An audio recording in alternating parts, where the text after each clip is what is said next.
Jo Rowling asked me to read this here today. Having seen Dan Radcliffe's screen test, I don't think Chris Columbus could have found a better Harry. I wish Dan, Emma, and Rupert the very best of luck and hope that they have as much fun acting the first year at Hogwarts as I had writing it. I think I'm a tiny bit like Harry, because I'd like to have an owl. Staring out at a room full of reporters on his very first day as Harry Potter, blinking at the popping flashbulbs and gamely fending off reporters' questions, there was no doubt about it. Daniel Radcliffe was in for the ride of his life.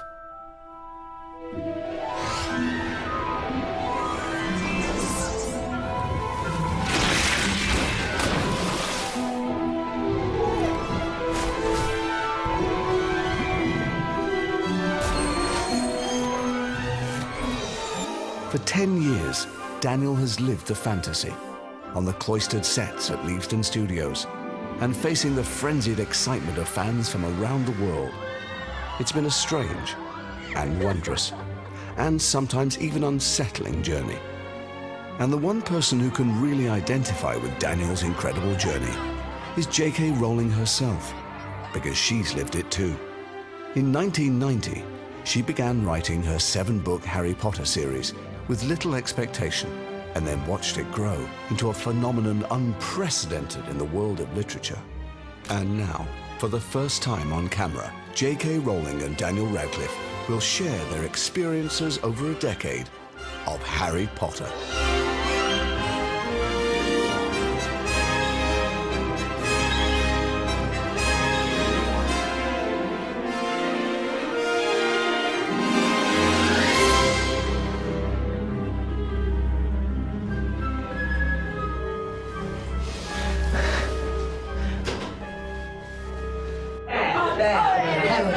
How are you? Not bad at all. Did I just tread on you? No, not at all. Please have a seat. Excellent. So, this is exciting. Yes, it is This is exciting. a chance to ask each other... All the things we've asked each other off camera, but now do it in front of the camera. But now do it in front of the Exactly, camera, yeah. absolutely. And I'm going to try and be much more profound and insightful than I ever have been Go off for it. camera. I'm looking forward to this. Okay, yeah. I was, this is my chance where I realised that doing the interviewing is actually not an easy thing to do at all. That's okay. We can swap. I can interview you in a bit. Yeah, that would be brilliant. Okay, so I thought to begin at the beginning, how involved were you in the casting process, and how much do I have to thank you for? But do you remember working with Chris? Or? Yeah, I was involved, not to the extent that I was sitting in on auditions, but they were keeping me really fully informed. As you know, we found Rupert and Emma and they were perfect, and that was a done deal, and we still couldn't find you. Will you say how you were found? Well, it was just, it was amazing, really. It was a bizarre kind of moment. Originally, what had happened was that David Heyman, the producer, knew my dad, because my dad had been a literary agent, and my dad had worked with David's mum. And so David sort of asked my dad if I would audition, and the original deal that we'd heard was going to be to do 6 films, and it was going to be done in America, and it was all sort of, It was going to be done in America. No one ever told me that. Well, obviously, maybe that's why it changed, because you probably put your foot down at some point, or they just went, Joe won't agree to that. They know me quite well. Which was good, to be honest. That would have not been good. But I'm not somebody who particularly believes in fate and destiny and all those things, but my parents do.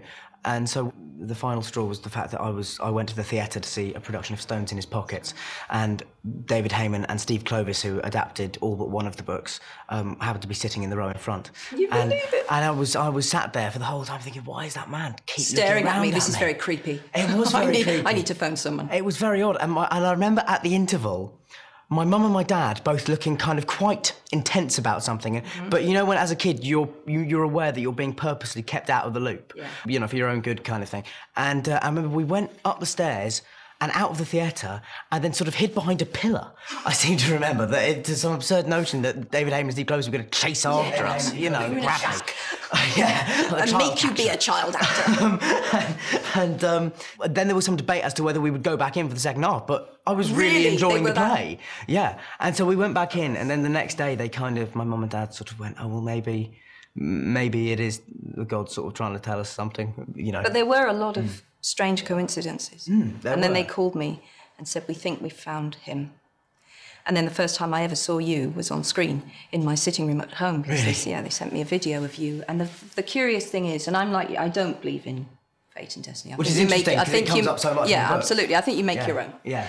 But, so I saw you on that audition tape, and it was, I don't think I've ever really told you that I found incredibly moving. Oh, thank you so much. And almost, I mean, it was incredibly moving. At that point, I didn't have a son. Oh, right. Yeah. So, and I phoned David up, and I said, he's great, he's fantastic. And I did say to David, it was like watching my son on screen. Because after all, Harry feels like this ghostly son that I've had in my life. But, you know, to be honest, you and Rupert and Emma are all too good looking, frankly. Oh. You are, you know, the characters were geeky, and you... Did you know that was going to happen? Did you sort of think they might... Not an idiot. I'm not an idiot. Yeah. I did, particularly when do you know what, it was really lucky I spoke to Emma first on the phone before I met her, because I fell absolutely in love with her. She said to me, I've only ever acted in school drama plays before, and God, oh my God, I'm so nervous, I can't believe I got the part. And then she spoke for like 60 seconds at least without drawing breath, and I just said, Emma, you're perfect. And then when I met her, and she was this very beautiful, which she still is, of course, beautiful girl, I just kind of had to go, okay, it's film, you know, deal with it. I'm going to still see my gawky, geeky, ugly duckling Hermione in my mind, but...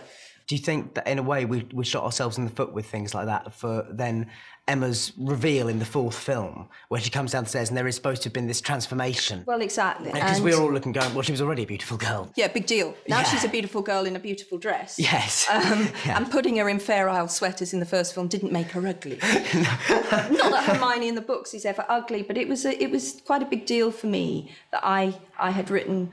you know, a strong female character who was primarily about brain, and that she chose to become a little more groomed and glamorous, as you know, us geeks do at a certain point in our lives. But I accepted it. Emma's a great actress, and I loved her as a person. And I felt there were so many connections between her and Hermione that did it matter that she was beautiful? Come on. But it was interesting you mentioned about that audition, because I was given a copy of my audition where I was... I mean, it turns out, because neither me, Rupert, and Emma could remember this, but it turns out we did all audition together once. There was a screen test I didn't know that. Where they all tested us all at the same time. And I could hear Chris Columbus's voice off camera. Hello, it's the German Harry. Time to leave. Be gone from the library, now. Cut. Great work, guys. And I just remembered, God, he was brilliant. He was amazing with us. Like, I don't think anybody else could have got the enthusiasm out of those... He's just the nicest guy in the world, isn't he? Nicest guy in the world. And a real family man. I remember meeting him and being... I don't know, where is not the right word, but obviously this is the person who's going to be taking my baby, and same way I felt when I met Steve Clovis, whom I absolutely adore as well. But, you know, first time you meet these people, and he was just such a nice guy, and the relief... both that my book would be in safe hands, but to be honestly, that you were all going to be in safe hands as well. In England, it's different than in America.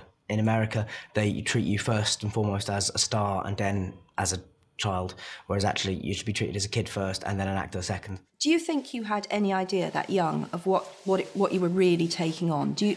Not really, because I wasn't even then fully aware of the scale of the phenomena at all. I mean, I'd had the first two read to me by my dad, who incidentally did a great basilisk voice. Did he? Yeah, fantastic back in the day. I did actually at one point... I can actually imagine your dad doing that. Yeah, my dad... I did actually suggest it to Chris Columbus, which my dad was completely mortified by. But no, I was... No, I don't think I could have ever had any... And even now, I don't actually think I have an understanding of how far it reaches, because it is a case of not being able to see the wood for the trees.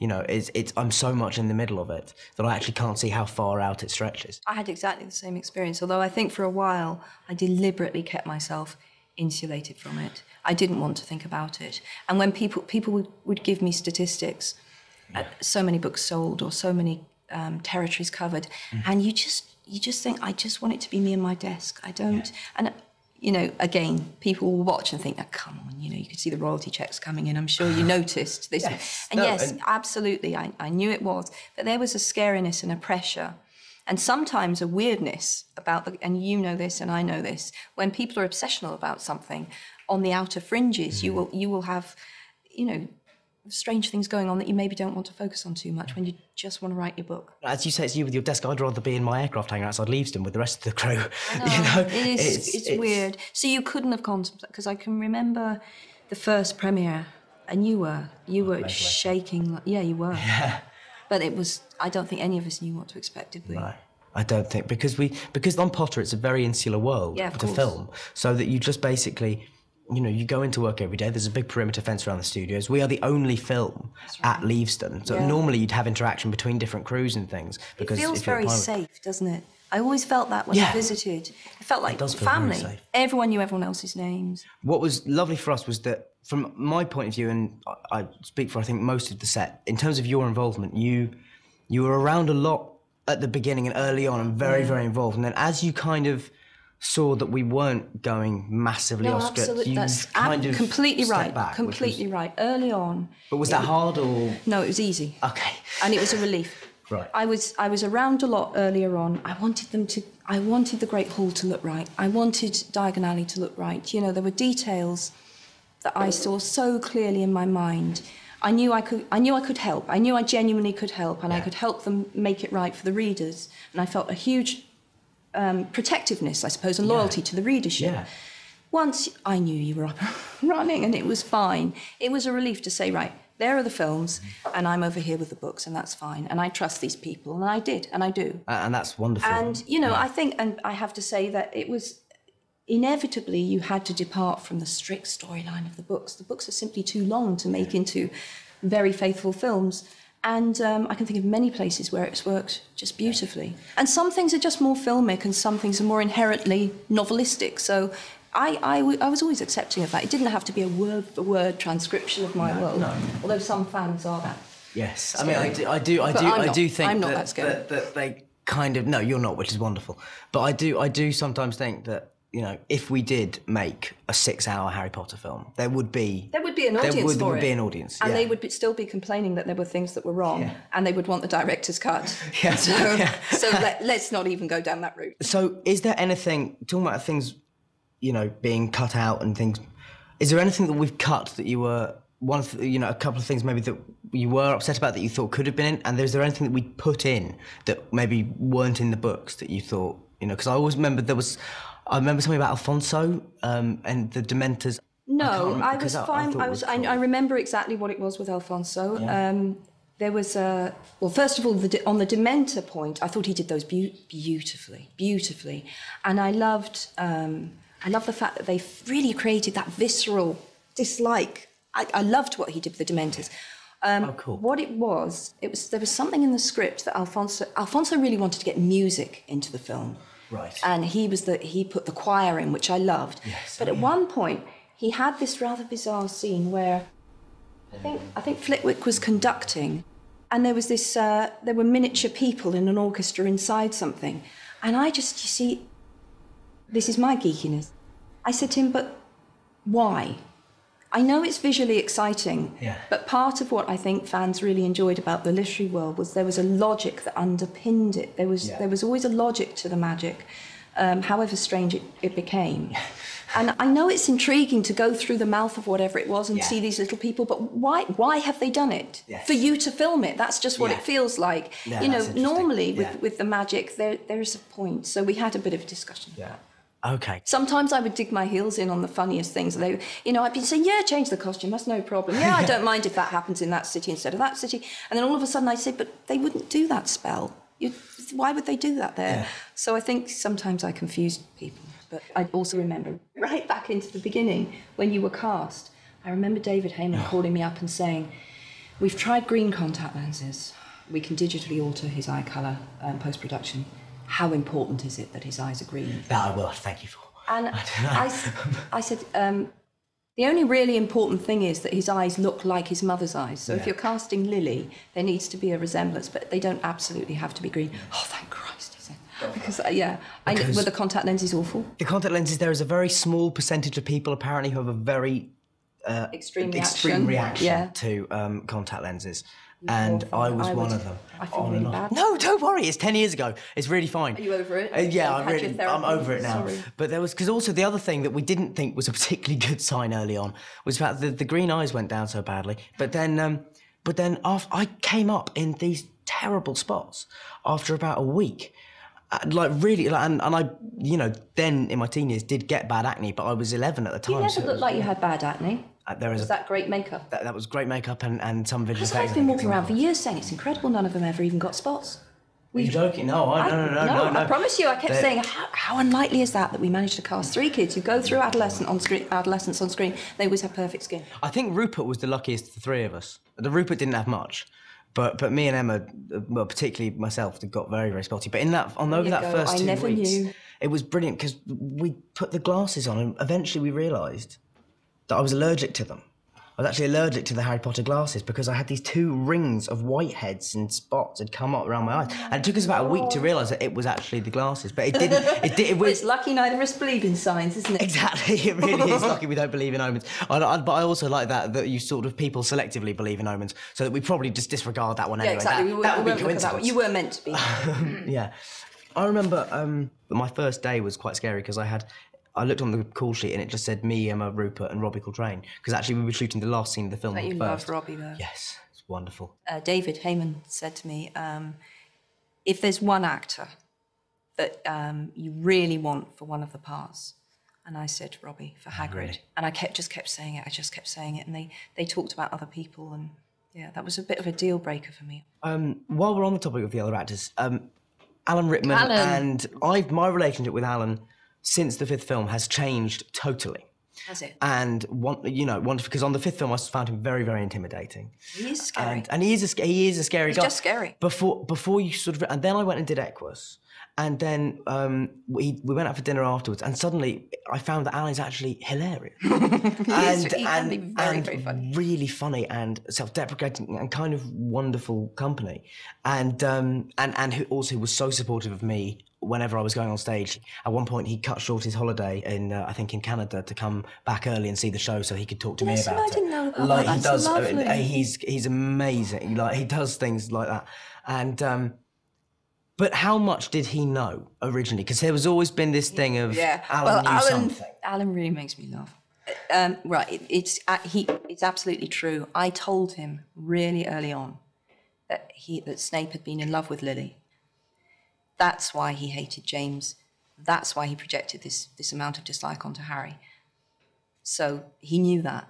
And at what point? Then I heard, you told me that he'd been saying in I don't know whether it was more than one scene, but you told me that he'd said, I just don't think Snape would do that. Yeah. Given what I know. Yeah. And I thought, Alan, are you really milking this now? If your camera angle's not good enough. No, I really feel at this point Snape would be centre stage in The Good Life because of what I know. So then do you remember we were talking about, I said, well, let's just pretend I've told you loads of stuff. So anytime they try and make you, but you wouldn't go for it. No, I didn't. Very principled of you. They were trying to get me the other day. They're all trying to get me to get a bit pissy about stuff because they wanted to go home early. I've still not gone into the crew pressures yet. It was funny about sort of telling things because people used to say to me all the time, "Have you told the actors? Have you told the actors what happens?" And I don't think we wanted to know. And you didn't want to know, and I don't think anyone really believed that, but I think partly, I know that you started winding people up and saying that I had told you stuff, but that was on set. Yeah. I mean, among the cast, wasn't it? And then you got more than you bargained for, because then you got a taste of what it's like to be me, didn't you? Yes, then I got everyone coming up. And it was, so you had to back off. So I really had that to kind of admit that I'd actually known nothing all along. It was the one night you came and saw Equus was also the night somebody threw an owl at a stage. An owl onto stage. And you said to me, that's the only time that's happened. I said, well, I threw it. Yes.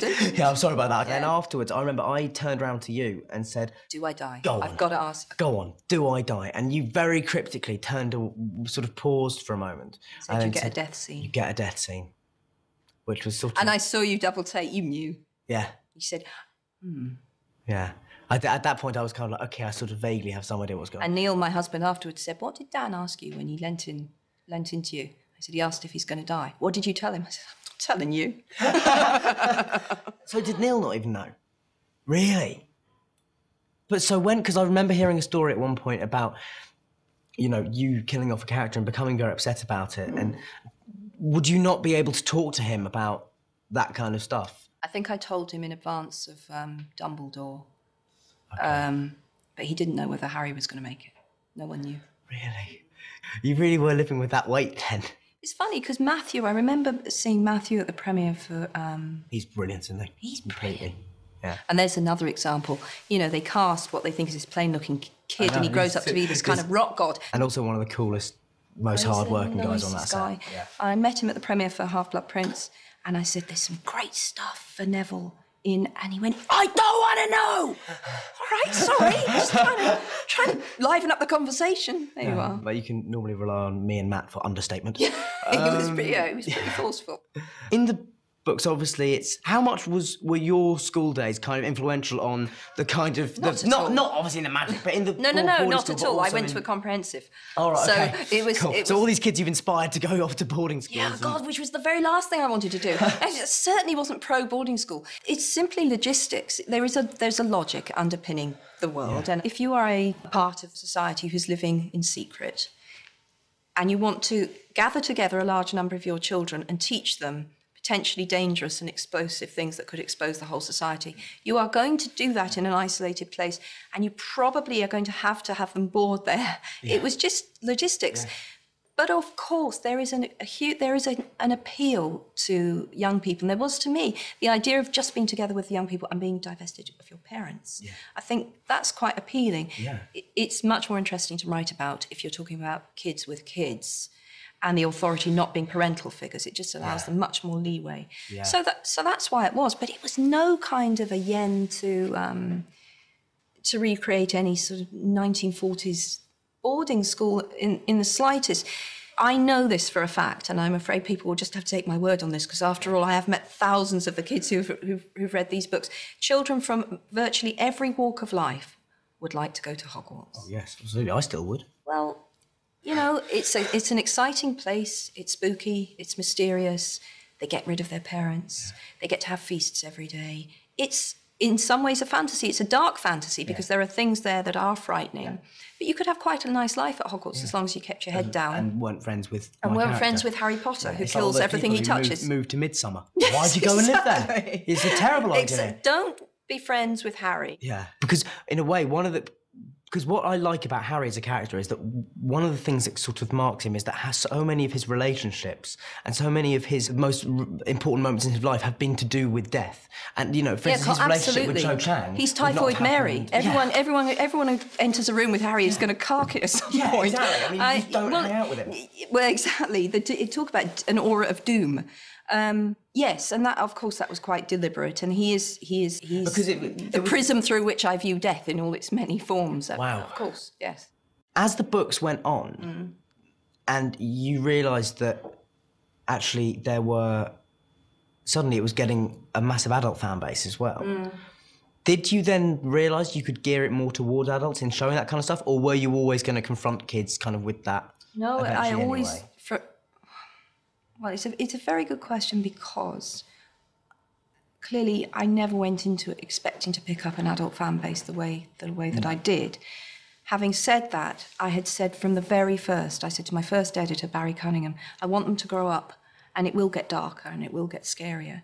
And I think you can see that happening right up till 4. I mean, obviously, after 4, things get very scary, but I always knew they would, because Voldemort's come back. Yeah. So some very nasty stuff happens.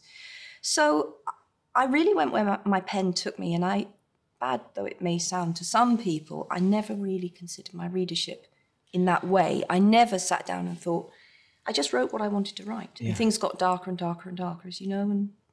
So be it. Yeah. Because, okay, so coming on to Potter, how much then did you know from the beginning? Because there's it's almost become part of the legend of Harry Potter, that you knew all of it, and that and as these things do, they get out of hand. So the last chapter went from being written to being in a safe with an armed guard. It's always rubbish. Always rubbish. It was nothing was ever locked away in that. And did you fuel that at all, or?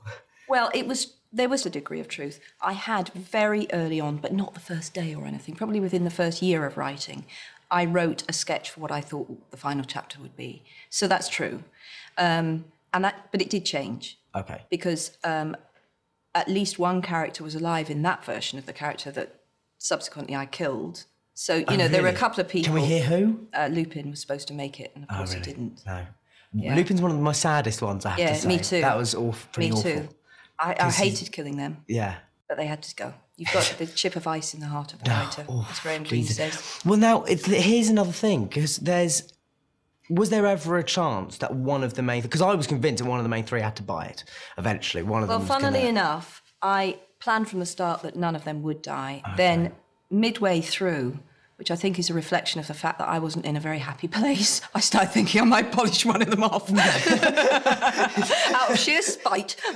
There, now you definitely can't have him anymore. Midway through the book or midway through the series? Midway through the series, right. Yeah. But I think in my absolute heart of hearts, although I did seriously consider killing Ron. Really? Anyway, I can tell you exactly. It's a real relief to be able to talk about it all. It's fantastic. It must be lovely, actually. It's lovely. The truth is, I always knew, and this is from really early on, that I was working towards the point where Hagrid carried Harry, alive but supposedly dead, out of the forest, always. I knew where we were always working towards a final battle at Hogwarts. I knew that Harry would walk to his death.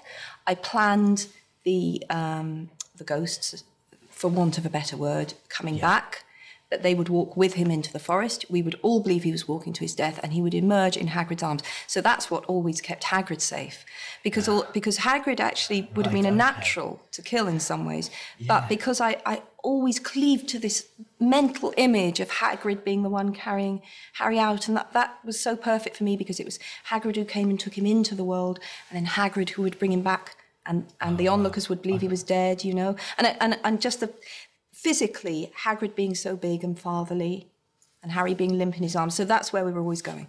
That's amazing. It's interesting that something like that image actually kept Hagrid safe. I like that phrase. It almost that's protected exactly him. Hagrid was never in danger. And as I say, Lupin, when I first created Lupin, I had no intention of killing him, and then it was sort of borne in upon me that Lupin had to die, which is awful. Yeah, I mean that's a horrible. I knew he had to go, and the reason he had to go was what if ultimately, I mean, in the final book, you're looking at a war, aren't you? And what's horrific about war? Well, one of the horrific things is leaving children fatherless, motherless, and so on. And I just came to a point where I thought, I'm going to have to show that again, and the most powerful way of showing that is to kill parents that we know and to leave another baby boy is orphaned. You know, it happens in the first war, and Harry was that boy, and now it happens again. But you know, I gave him Harry as a godfather, and you hear about him in the epilogue, and you know that he's all right in as much as he can be. Who's your favourite character to write for? To write dialogue for? Dumbledore. Oh well, I loved writing for Ron. Yeah. I love writing dialogue. I miss Dumbledore the most, because he came from I always feel like he came from somewhere back here. It felt quite automatic writing when I wrote Dumbledore. He was telling me things I needed to hear sometimes. Oh, really? I really liked that, yeah. That's amazing. Yeah, so I miss him. You know, to people watching this, there is a very cynical way to watch this. The way we're talking about these characters, if they are real people, and people, I think, just need to understand that for you, it's been pretty much 20 years with these characters at this point. Yeah, 20 years, yeah. You know, and for me, 10. So you do get not just attached to the actors who I blame, but the notion of them as the principles of those characters. And a very ongoing relationship with them, and thinking about them as though they're real people. And just living with them, they're in your life. They're in your life the way real people are. Yeah. Well, I was going to ask about, I do feel I have some duty on a personal level as well, because I've always had my own suspicions about this. Dumbledore being gay. I thought you were going to ask something completely. Yeah, go on. Dumbledore being gay. Yeah. Well, was that something that was just thrown out for the American press to get them stirred up a bit? No. No, it did. No, it did, which is obviously was very funny. But yeah, I found people's reaction to that really interesting, and I'll tell you why. By the time that I said that, I had been working on these characters for 17 years. Now, not many writers have ever been with the same set of characters for that long. Right. So I feel I can sort of speak for all of us who have to say it becomes a very intense experience, and inevitably you are going to know things about characters, and I'm characters in the plural, that are not in some cases will be relevant, and you'll think, oh yeah, this is the moment that becomes relevant, and I will say that or show that. Right. For example, Professor McGonagall, I had a whole history worked out for her that I thought at some point would become relevant, that she'd had a love affair with a muggle, and that she'd had this quite tortured past, and she ended up being this celibate elderly teacher. Never became relevant, never happened. And as time went on and I got to know Dumbledore, but this is before the publication of Philosopher's Stone, so bear in mind, at this point, I've been with him for 7 years, I knew he was gay. I just knew he was gay. Okay. And to me, it was not a big deal. This is a very old man who has a very terrible job to do, and his gayness is not really... He's not really relevant. Very relevant to him as a character, because I always saw him as a very lonely character.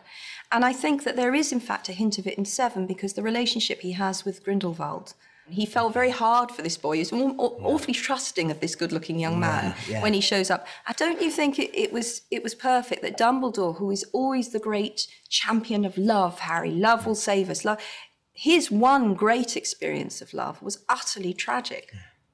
Yeah. It was with someone who was dangerous and demonic. Yeah. And so, you know, and created absolute havoc in the world and created havoc for him. So that was my idea of Dumbledore's tragic backstory. Yeah. Now, I liked leaving it open so that perhaps a more worldly reader would see that there was, that may have been in that relationship. Yeah. And perhaps a 9-year-old would think he made a great friend and he trusted him. Exactly. Do you know? So I was okay with that. Through all the books. But in the context of how I was writing about him, in other words, he's giving, clearly, he's John the Baptist to Harry's Christ, isn't he? He's the nearly ran man, the man who nearly could have had the Hallows, but he was too power hungry.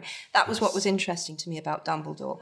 So he's used in the book, clearly, he's the fount of all worldly wisdom, and he teaches Harry what he needs to teach Harry because he recognises that Harry is going to be the one, or Galahad to Lancelot, or whatever you like. No, I like he's the more flawed one. He was the nearly ran. Yeah. That to me was what was interesting about Dumbledore. Do you remember in the first draft of the script for Half-Blood Prince, right? when Harry's at the station and Dumbledore comes to meet him at the station, and in an early draft of that script, Dumbledore said to Harry, he said, I remember a young woman with eyes of flashing whatever, raven-haired. And I read this, and I scribbled on my copy of the script, Steve, Dumbledore is gay. Shoved it up the table. And Steve, oh. So that's why that line didn't make the film. Okay. It's interesting, actually, if you start to think for a moment, not about these characters being characters, but if you think about the characters, the lives these characters actually have within the books, and the fact that to a certain level, because they exist in the collective consciousness of a generation, they do exist. Because I always think that's one of the wonderful things about Potter and the Potter fan base, is that whereas if you think about the other big costume wearing and all that kind of stuff that goes with it, is things like Star Wars and Star Trek. Yeah, absolutely. But what's interesting is that Potter, because it started off as a literary thing, has kind of created a generation of the same kind of mentality of geeky thoroughness, but with an appetite for reading and literature, which is kind of amazing. It was wonderful, listen, it was just the most wonderful thing. And at the last premiere, because obviously I'm not meeting readers in vast numbers at the moment, because I finished the books, and so to meet them again through the films is really great. I can't deny that. It's lovely. It's really lovely. Before the books even got picked up, until, sitting in this hotel room. Yes. What are some of the surreal, kind of bizarre... where do you start, I suppose? But... Because for me, the last premiere was mental. It was mental, wasn't it? Mental. It was pouring with rain. And it felt more extreme than any of them had. Yeah. I think that I was in a place of false security, in that I felt that the books are finished.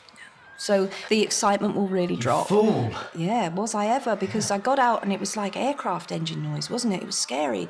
Were there more people there? It felt like that. It felt like it, because there's this one moment where I looked out over one side and there was just these hundreds, this sort of tumult of people just surging forward, like sort of, and all drenched. Yeah. And if there's ever been a moment when I could have absolutely just formed a dictatorship. Exactly right. I could have just said, we'll march on the palace, and they all would have joined me at that moment. It's scary having that feeling. I've had that feeling In fact, the reading that I did to sort of launch Phoenix, which was at the Albert Hall. Was it at the Albert Hall? I think it was at the Albert Hall.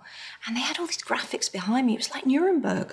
It was insane. I'm looking up, thinking, who designed this? But yeah, you get these moments where you think, right, Harry Potter fans, let us march. Absolutely. And you think some of them would. Oh, they would, absolutely. Lucky I don't have any of those. I don't have dictatorial impulses now.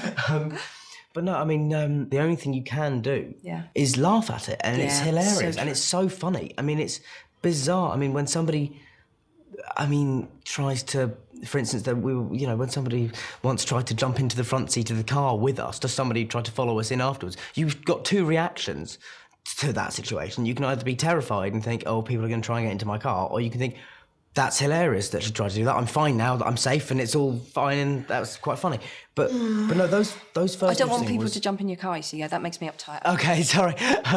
See, this is the thing: is I always get a lot less annoyed by it than whoever I'm out with. Yeah, but that's also true of me. When spooky things have happened to me, it's much easier when you're the target, I think, to think, it happened, that's fine. Whereas people around you are completely freaked out and saying, you mustn't ever be alone in a car again. Yeah, exactly. But did you? Because you've been subject to sort of internet rumours and stuff, the crazy stuff that comes with it.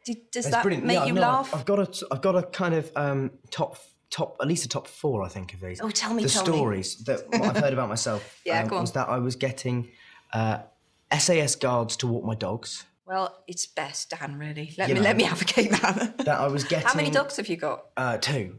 You have actually got dogs? Yeah, my mum and dad. Because it wouldn't surprise me if there were no dogs either. Exactly. No, God, my dogs are quite famous. Are they? Oh, my God, dogs, sorry, I haven't been keeping up. My dogs get as many presents as I do. No idea. I've clearly been out for loop too. No. I mean, they're not featured, but they're just people know their names on the internet, and because I mentioned them once in an interview. And so SAS dog walkers. So SAS dog walkers. I was having special beer brewed in a monastery in Belgium by Belgian monks. Just for you. I don't drink beer. You had your own personal monks. And SAS dog walkers. And SAS dog walkers. I don't particularly like it. There was one that I'd grown, I think, about 8 inches in about 6 weeks or something. That would be extremely worrying. Which, as anybody who meets me can tell, that's not happened. And the one of my favourite ones was the rumour that I was going to be having a statue made of myself for my living room. Solid gold, I hope? I think they obviously think I live sort of like some Roman emperor, like Caligula, just building statues to myself everywhere around, dotting them around the studio. Just as Rupert might have himself made in chocolate. Yeah, he could do something like that. Absolutely, that would be quite... he might just have himself encased in it and eat his way out. That's what. Actually, that would be quite a good. I quite enjoy doing that. I will just give you a quick list of what is the Grint menagerie at the moment. In terms of cars, I think he's just sold. Has he got the ice cream van still? He's still got the ice cream van. Really? I love to think of him in an ice cream van. Got a hovercraft now as well. Got a hovercraft. And we had a bright orange Range Rover with blacked out windows. And he said, I'm selling it. And I said, why? He said, that's the colour. Which was presumably why I bought it in the first place. But he's now got like amazing pets, and he's got like llamas and peacocks, and he basically has done, with his money, what the rest of us would have done with our money, what we said we'd all do when we were 7, and just have the kind of Willy Wonka house. I'm really happy. I'm really pleased about that. We always make jokes about Rupert because we always he's think living the dream. He is living the dream, and we always say he gets out of bed, just into the water flume, down to the breakfast table. That's how he sort of travels around his house. But as we were saying before, one of my favourite moments, right, in a bizarre way, because you know how when you sort of offend some people, you must be doing something right. Well, there was one of my favourite photos from Potter was, I think it made the cover of like the Times or some, big proper newspaper, and it was a huge bonfire in some states in America, I think, and it was somebody had thrown a calendar, and through the air, smiling, was Rupert Grint's face being tossed into the flames, and it was one of the abiding images that I've always remembered. It's that much funnier that it was Rupert. Yeah, isn't it? Exactly. Yeah, just that it was quite serene, kind of going into the fire, and it was lovely. But does that bother you, or do you think that's actually a good sign? No, it's never bothered me because. I felt that those particular criticisms were utterly misguided. I have no track at all with those kind of views. So if they want to burn my books, feel free. Yeah, fine. Presumably they're going to have to buy copies to burn them. So, well, even that didn't particularly bother me. I have occasionally come face to face with people like that. Really? They can be quite aggressive. Really? I remember on one of my book tours we had plainclothes police checking the place out for bombs because there had been a bomb threat. Yeah, so it was real, and I look back on that, and I mean that's largely died down, but there's certainly states in America where I don't think I'd be particularly welcome. No. It is what it is, So I remember when I was 11, I was at like a party just like. Oh no! Don't tell me party. someone went for you. Didn't go for me, but somebody, like the mother of somebody who lived in our street, was saying, "Oh, I'm not sure if kids will be able to tell the difference between black magic and it's magic.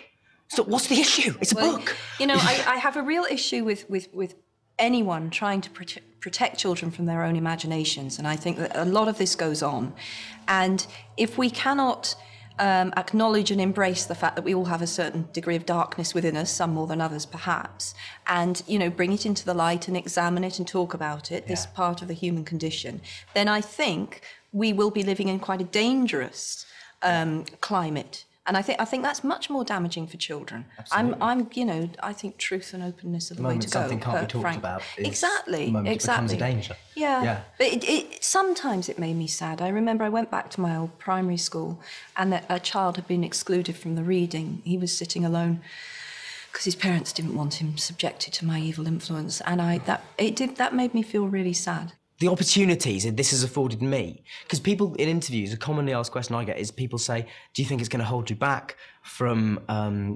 doing other projects and things like that? And actually, the chances are I never would have become an actor if I hadn't got this opportunity. That's so great to hear.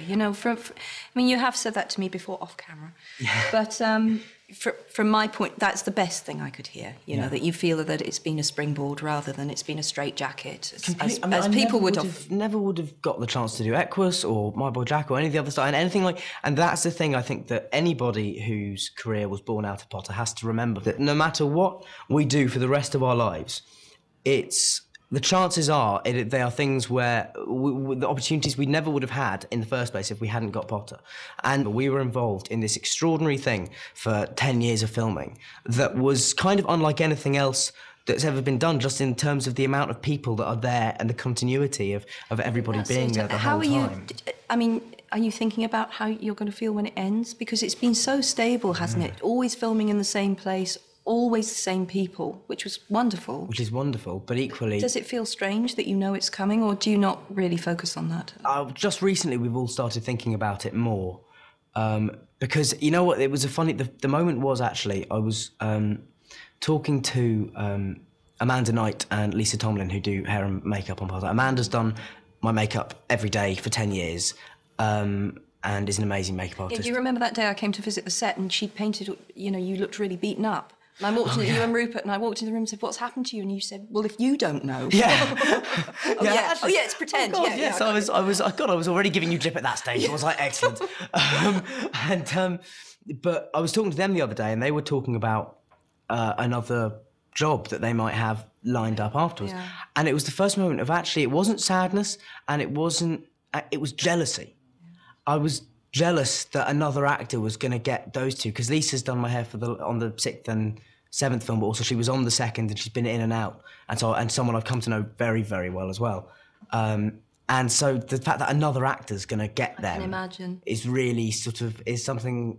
It's very peculiar, and I mean, it's going to be odd also because I've worked in a way with the crew on Potter in such a way that I actually feel much closer to the crew than I do to a lot of the cast. No, I really understand that. I think a lot of people who, and it certainly includes me before I became involved with these films, but people wouldn't maybe understand just how important the crew are. They're every day, day in, day out, they're the people you're seeing and working with and joking with, and I've come to understand that too. Because I've kind of worked out recently, particularly on this film, that success on a film set kind of relies upon the ability to concentrate very intensely for very short spaces of time. Yeah, it's the exact reverse of writing. Yeah. Right, yeah. And then you have to learn to switch off in the moments that you can, because you can't keep yourself at that level of energy all day, although I am quite hyper. You know, my mum and dad have often said to me they did get lucky when they got somebody with the kind of boundless energy that you do have, and you always have had. Yeah. It's always been so apparent. Even when you were quite small, it was like you were 4 espressos ahead of everyone else. It was good. Yeah, it was I great. think, which is why I don't drink coffee. Yeah, it does. Because you can't imagine me after that. Yeah. No, because I remember the first day we met, I think, was when you came in and all the kids were there. That's right, yeah. I think, and you know, Tom Yes. Felton had his Tom Diablo Felton had thing. his Diablo because he was, he showed my child, then very young, how to use it. And I was always I always had a real soft spot for Tom after that. Brilliant. And it was so ironic that we have this arch baddie, and he's about the nicest. I mean, we keep saying everyone's nice, but the fact is they are. They were never any brats. There was never anyone objectionable. They were all just really nice people. But Tom's such a sweetheart. He's a bit older than the rest of us as well, and was when he was younger, and had done a bit more work. Yeah. Like, he'd done quite a few films. Yeah. And in his demeanour off set, that showed, I think. He was quite comfortable with being there, wasn't he? Yeah. But yeah, he was so sweet. I do remember that day, all of you in the canteen looking around. It was spooky. It is amazing. I remember Devon, who plays Seamus, very vividly from that day. Because he really looks like I imagined. Oh, really? Yeah, he was one of the ones they'd really cast someone who Now, I looked think the way I'd imagined. the other person we should definitely talk about, because who I do think is sort of, even though you notice what he does, he is the unsung hero of these films, Stuart Craig. Oh, God. Because his sets are... Well, he's a genius.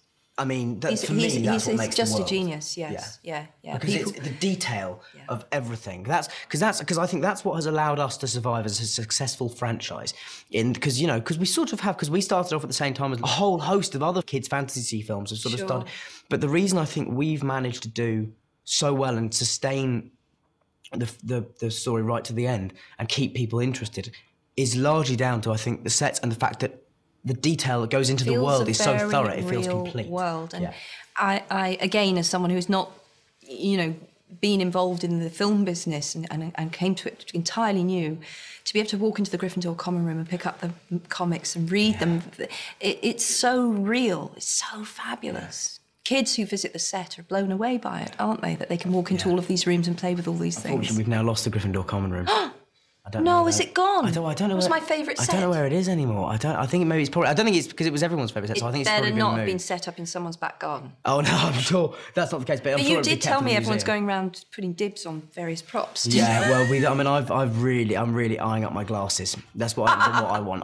And I don't want. It's not what you want. You see, I think I would want my wand. See, the thing is, the wand for me is a less constant thing. Because it changed after the second film. It's a different wand I've got now. Oh, okay. And because in Alfonso's words, he said that he thought the other wand looked too smooth and like it was from IKEA. And so he gave me this sort of stick, and which was great. But all the chopping and changing with wands in the last book. I can explain it to you, Dan. Can you please? We are so struggling on this set. I have to say, I will get my audio. And who's this? Who's this this is Draco's mum's. Who does this really belong to? It's because we got and then trying to explain it then to Rafe when Rafe comes on as Voldemort, and I'm kind of looking at him in his Voldemort makeup, and he's asking me about the ones that I'm completely panicking, going, I've really got to find the most succinct way I can explain this to you in 2 minutes, but I don't know if that's possible. Because I remember I had to reread the end of 7 a few times. I was talking about the end of 7, the epilogue. The epilogue changed because some people I like the epilogue, but some people had a problem with it. Some people hate it. Yeah. A version of it was literally written 17 years previously to the book. A version of it was written. But as I said to you earlier, some people were in there who didn't turn up in the final cut and so on. Yes, I wanted to give a snapshot. I think what a lot of people felt about the tone of the epilogue was, so this is it, so it's over, so he's not a hero anymore, he's a sort of middle-aged man seeing his... It felt like a letdown, but I have said this before, for me, absolute heroism is rebuilding after that kind of trauma. Yeah. And I could think of nothing more noble than that he's acting what Dumbledore preached but didn't live. You see, Dumbledore preached, these are the values that see us through, that survive, love and those sort of human bonds. Harry's actually living it. So he was always the guy to me who had it thrust upon him here, and that was supposed to be epitomised, to go back to the wands, in the fact that he had the chance to have his finger on the nuclear button, as it were. He had the chance to own this most powerful one, and he said, no, want that one, want that one. I want my own, and I want to break the chain.